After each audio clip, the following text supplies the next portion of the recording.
This Blue Bridge, this cityscape, is one that we all know well. This is the city of Grand Rapids, partially funded by local income tax dollars. Dollars that we are now on set to lose 10 to 21 million of for the year 2020. We're one of 24 cities in the state of Michigan that have a local income tax, and it allows us to tax both residents who live here and work somewhere else, residents who live here and work in the city, and then individuals who live elsewhere but work in the city. Due to the stay-at-home order, many people who commute downtown to work didn't for 2020. Now the city is on track to lose. On the optimistic side, about a $10 million loss. On the worst case scenario side, we're looking at about $21 million. How much money the city loses will depend on how many downtown workers who worked from home this year take the time to claim their money. If you're one of those people eligible to save, listen up. An accounting instructor at Davenport University is walking you through the boxes that you need to check.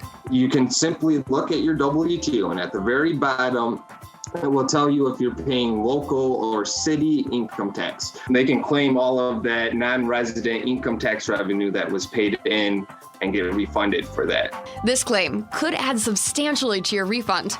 For instance, if you make around $40,000 annually, you could see about a $250 return.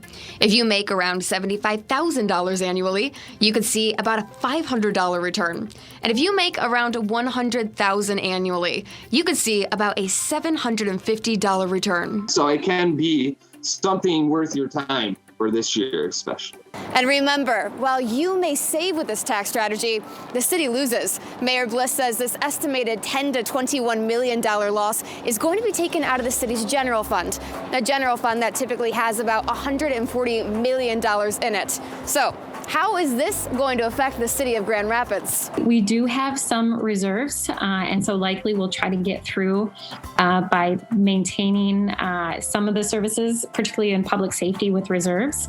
But if we don't get some support from the state or the federal government to really fill this hole from the pandemic, going into next year, we'll probably have to make some significant cuts. Those cuts may come in the form of delaying city projects or putting a hiring freeze on city positions. To prevent that, Mayor Bliss hopes President Biden's current rescue plan gains support in D.C.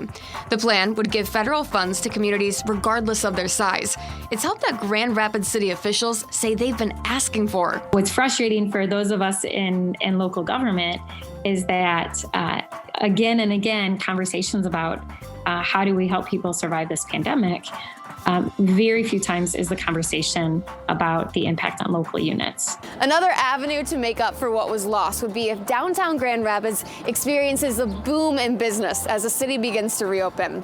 If enough people come back downtown to grab a coffee, go to a sporting event, go to a concert, then all of that money could make up for what was lost in 2020.